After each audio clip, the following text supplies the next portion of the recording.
Welcome back to Evermore YouTube channel. It's Chris back with my rant stroke thought of the day. And Eddie Howe has been talking. That's right. He's over in Singapore on the press junket for the pre-season tour. We're playing Arsenal on Sunday. I'm recording this on Saturday afternoon.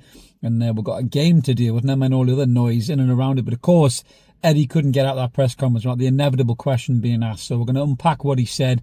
I thought he was quite telling with some of his messages and rhetoric, as he often is. Very articulate, but talks with purpose as well. So the first thing, Alexander Isak. You always asked about Alexander Isak, and he said, you know, the conversations that's been had between him and Alex and the club are private and they'll stay private. He said, obviously, you know, he can see that he's in the news every day and that's not a good thing for him. So he was kind of protecting the player a little bit there on that particular incident. Then he said about, you know, it has to be a decision by the football club and it's got to be what's right for Newcastle, which I thought was really telling and really interesting because, you know, it looks to me, it looks to everybody, I think that Alexander Isak has made his mind up that he doesn't want to play for Newcastle anymore. Now, there's loads of talks about Saudi coming in and blowing the water out with 150 million quid bids and 600-700 grand a week contract. Some people saying he's rejected it. Some people, you know, not saying he's rejected it. Liverpool, you know, are the main game in town for him to stay in Europe to push for Premier League titles, to push for Champions League titles. And Liverpool's a huge football club, right? Get that right. Liverpool's a massive football club. And Liverpool is a level up from Newcastle United. There is no doubt about that, right? I know that as a Newcastle fan. Everyone knows that as a Newcastle fan. What I don't like are these plastic Liverpool fans egging people on and giving them shit in the comments and stuff like that, because it's unnecessary, and you probably couldn't pick Anfield out the fucking map half of it, to be honest with you. Or that silly George Dawes looking Irish twat who decides to, you know, do weird medieval skits about princes locked in towers. I mean, honestly, that guy should be darted and put in a fucking rubber room, I think, not liked and subscribed to. Some proper Liverpool content creators out there, like the Anfield Rapper, more of a measured, respectful take on the whole situation, and that's the kind of content that I like, to be fair. But going back to the situation, it doesn't look good in terms of Isak, really. I think Isak's made his mind up that he wants to leave. I think he was probably annoyed that he wasn't even allowed to talk to Liverpool. But listen, Newcastle got this kid in a 3-year contract. He signed a 3-year contract and he's at the football club for the next 3 years if we decide we don't want to sell him, right? The player can throw his toys out the pram and he can try and force a move, but Newcastle, I've got to do a deal that's right for them, and it has to be reinvested as well. And Eddie was very much talking about that. He did say he wants to see Isak stay at the club and he wants to see him in a black and white shirt, and we all do. We all want to see that, you know. And the way I look at it, and the way I've always looked at this whole situation with Isak is, who are you going to buy that's better right now? You're not really going to buy anybody that's better. The only strikers that are better than Alexander Isak, in my opinion, in world football right now is Erling Haaland and Mbappe, and you ain't getting either one of those two. You know, the next kind of level down, you know, would have been someone like Ekitike, you know, Ivan Toney, if he was available, for example. I know he's over in Saudi Arabia. Gyökeres, Sesko is another one. He's raw, he's young, he's 22, 23, similar age to who Isak was when we signed him. Has all the ingredients to be an unbelievable striker, and that's still rumbling in the background. But if we do decide to sell Alexander Isak, they've got to bring in Sesko, as well as Wissa, in my opinion, because that replaces the goals that you'll lose from Alexander Isak. His overall play, his kind of ability to drop deep, to pull players all over. Remember that Everton goal was unbelievable, that assist that he pulled out the bag. There's not many players in world football who can do what Isak did on that day. There really isn't. And even if you bring in Sesko, and we said they're different players who do different things and have different strengths that Isak doesn't have. You know, Sesko's strong, he's better in the air. You know, he's more of a traditional number 9. He's a beast, you know, so that is a different player to Isak, and that could open up more avenues of play for us, you know. But the Isak thing is going to rumble on, there is no doubt about that. But Eddie answered it really well, I feel. You know, we're going to talk on what's going on about Burn and Bruno being shoved in front of the cameras, and certainly some weird stuff with content creators, even with a microphone in Bruno's face, which I still can't get my head around. But Eddie was, you know, kind of was right to the point, but really basically told us everything that we know already. There's an impasse at the moment. The player's obviously not very happy. You know, he did talk about the injury, reiterated the injury again, and said he stayed at home and had it assessed and all this stuff as well. And it's important to say that Alexander Isak has not officially said he wants to leave Newcastle. He said he's assessing his options, and you would do if you're a player in his particular position. You know, you're only on 20 grand a week more than Matt Target. Sounds mental when I say it out loud. I mean, there's people starving in the modern day world. You know, can't even, you know, eat or heat really. You know, and when we're talking about a millionaire unhappy that he's not earning more than 120 grand a week, it's quite vile when you say it out loud, isn't it? Really, but football lives in a different spectrum to the rest of the world. But putting that in a retrospect, Isak sitting next to Matt Target, who's on 100 grand a week, and he's thinking, what the fuck's going on here? You're telling people I'm worth 150 million. I want 300 grand a week, and then I'll stay at the club and I'll sign a new contract. So there has been a real mess. I mean, Craig Hope did a brilliant video the other day. If you haven't checked it out already, go look at it. I know Craig isn't everyone's cup of tea. I think he's great. I met him a couple of times on a beer. He's a really nice bloke as well. But he was right to the point, brilliant, articulated the whole clusterfuck saga from start to finish, really. Paul Mitchell's involvement with it.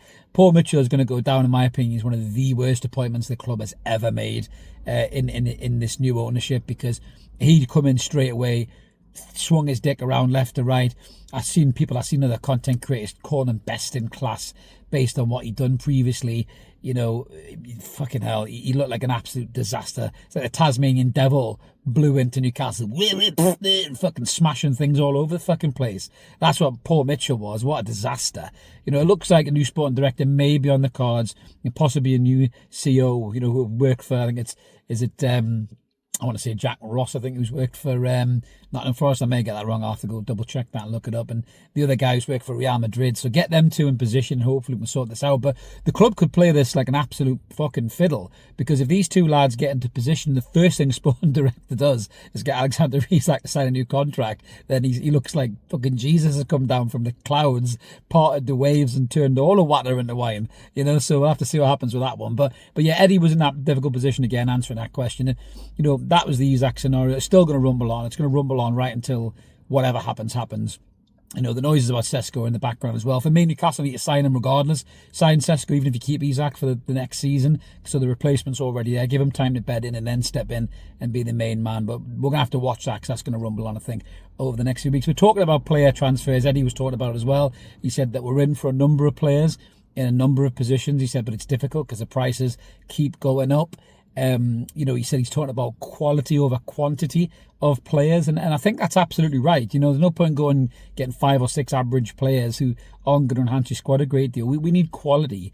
You know, make no mistake about it, Eddie will be pissed that the Trafford deal has gone. But when you actually step back and look at that Trafford deal, that clause that City inserted in that contract is the most batshit crazy thing I've ever heard in my life. That if a club comes in and offers money for a player, that all City got to do is match it, and he's there whether he wants to go or not. That's mental, man.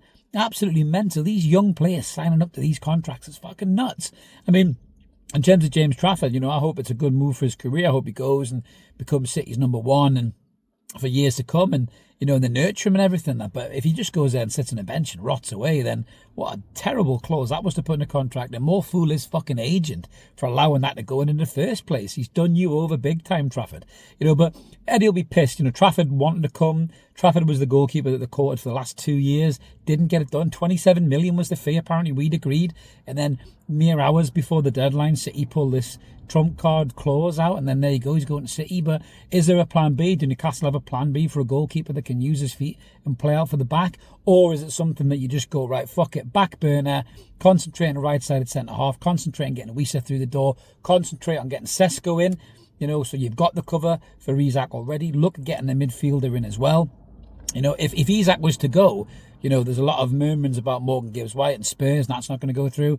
Morgan Rogers, them two players are 60 million quid. That would open up a whole new attacking dynamic for Newcastle if Isak was to go and you go get Wisa, Sesko and a Gibbs White or a Rogers. I mean, to me the squad's no weaker there if you do that. But Newcastle need to move quickly here, and that's one thing they haven't been able to do this transfer window at all. It's been a disaster. It's been an absolute disaster. We haven't got the targets in that we wanted. We've been led down a garden path by teams. We've been fucked off. We've got other fans laughing at us, calling us rejection FC and all this other shit. I mean, some of the other fans that are laughing at us as well, you know, who aren't part of that Elite Six club cartel that can spend whatever they want and do whatever they want. Doesn't help when the PIF are funding them with pre-season tournaments either, to be fair, in the shape of Chelsea. But the rest of the Premier League need to be really, really concerned here, because you don't have a chance in hell. You really don't. You can't win the league.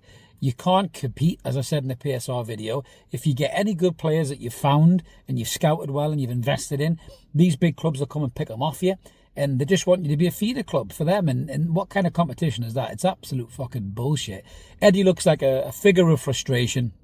You know, the players, you know, they're just trying to crack on, but you can tell they're not happy with the whole situation either.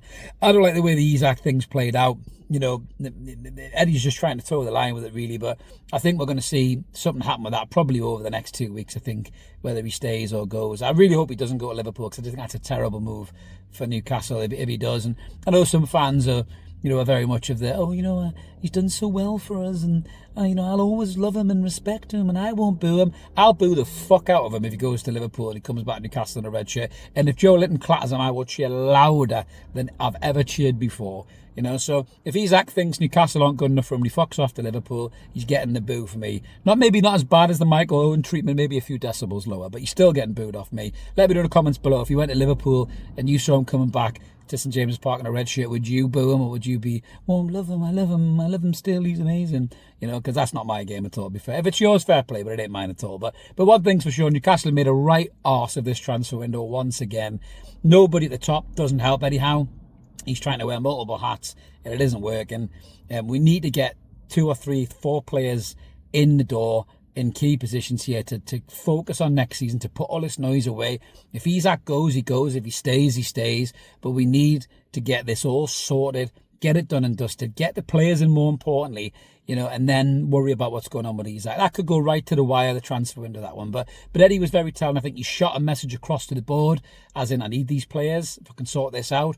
Apparently PIF are personally involved now with the Isak situation. I don't know what that means, but it'll look even worse if they get personally involved and all of a sudden he goes to Liverpool next week because Big Yass has got involved. And, you know, what does that mean? You know, unless you're reinvesting in the squad, you know, what's the need? You know, yes, selling Isak solves a lot of PSR issues, but you got to remember as well, the first splurge of PSR, the PSR spending that the Saudis did with Newcastle, that's gone off the books now. So Newcastle are in a strong financial position, something that Eddie reiterated to in the press conference. And I've heard Kieran Maguire talk about this as well, who I've had on the show, who's a top bloke and knows his shit. So Newcastle aren't, you know, in the shit PSR wise, as much as a lot of these Liverpool fans will lead you to believe, because they're so desperate to sign Isak. So we don't need to sell Isak to balance PSR. We've got money to buy players. But the question is, do you want to deal with an unhappy player or not? I don't know. But let us know in the comments below what you think about all this, guys. It's so noisy. I just want to focus on football, get players through the door, look forward to next season. But I don't think you can escape any of this shit. But thanks for watching. Like and subscribe. We'll be back on Monday night. What's going on? Come and join us live. Voice your frustrations. Tell us how you feel about it all. Have a good weekend. We'll catch you later. Cheers.